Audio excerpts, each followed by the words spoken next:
I also wanted to ask you, you can't just keep printing money the way that we are, the quantitative easing and the fractional reserve banking, and we're at this point with the reverse repo and just historic highs for the NASDAQ and the S&P. Do you expect there to be some historic crash? Because some people are expecting that.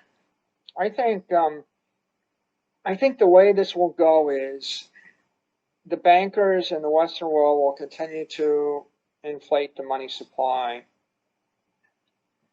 until they get to a point where they can't anymore.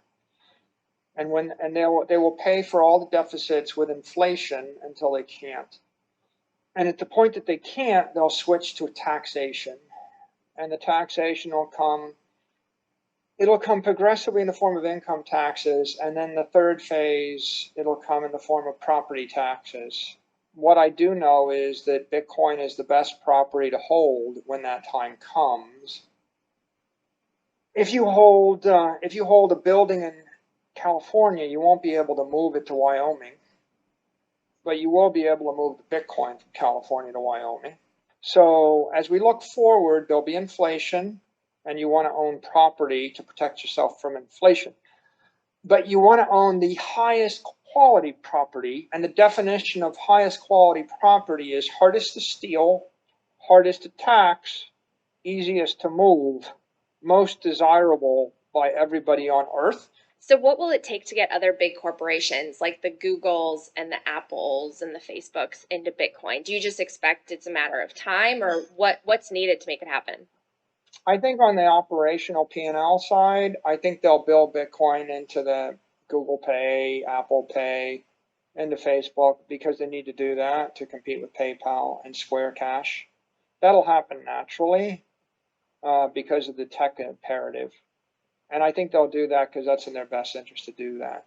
Well, on the retail level, we're in such an interesting time with all the meme stocks and crypto speculation with the altcoins. And I think Peter Schiff tweeted just last week or so that a lot of people are buying Bitcoin to get rich. People buy gold to stay rich. People are buying Bitcoin to get rich, which is essentially why he thinks they'll be poor. So what are your thoughts on that?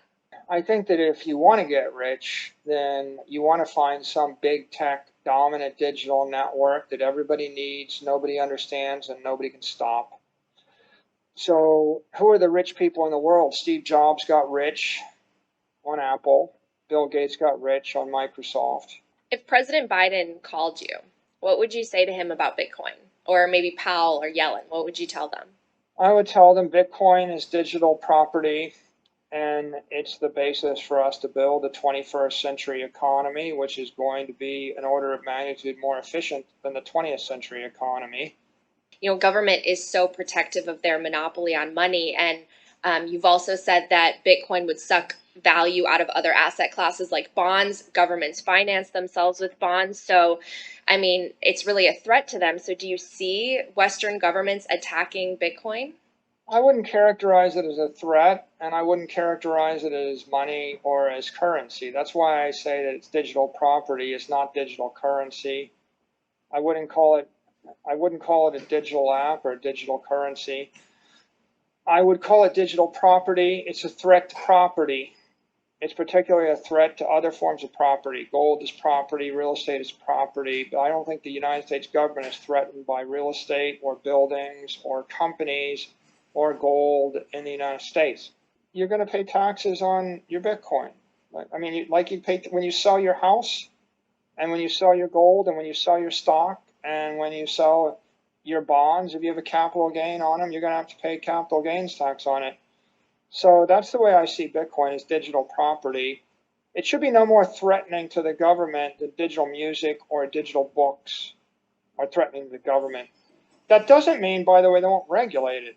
I mean, the government will, digital video, right? I mean, YouTube is allowed to exist, but there are people with concerns about what video. You can't just post any video on YouTube. So let's say we adopt the Bitcoin standard. We convince people that it is the most pristine collateral, and maybe we even peg the dollar to Bitcoin. What does that world look like? You see Bitcoin coexisting with the dollar? I think Bitcoin becomes a reserve asset, just like you can make it. MicroStrategy made it our reserve asset, and our stock is backed by Bitcoin, and our stock went from $120 a share to $600 a share. So you could make it the reserve asset in El Salvador and use the dollar that El Salvadorians have, or they could issue another currency. Do you feel a pressure? I mean, I know that you bought many coins when it was at the 50 range and now it fell. You bought more. But do you ever feel like you're going to fall on the sword if Bitcoin were to fail? No. Like I feel that Bitcoin is like fire or electricity. I think it's just a matter of time. I think it took the human race 100,000 years to figure out fire. So like that was a slow thing. I think it took the human race 20 years to figure out electricity, or 30 years. I don't think Bitcoin will take 30 years. I think information's spreading faster, but maybe it takes another decade. Well, I want to talk a little bit about Bitcoin Mining Council, because I know that there is this narrative out there that obviously Bitcoin mining bad for the environment, and you want to be one of the people that breaks that narrative. And curious, for people that aren't familiar, can you kind of speak in general terms what the Bitcoin Mining Council is, and what would Bitcoin's impact on the environment be if it was to become a global reserve asset? Bitcoin itself right now it might be using 0.1% of the energy in the world. It's negligible. The energy usage of Bitcoin is negligible. It's measurable because it's transparent, but 99.9% of the energy is going to other things. The Bitcoin mining network is really the security network of Bitcoin. It's millions of different machines that are all running the SHA-256 hashing function in order to throw up a wall of encrypted energy to protect your money.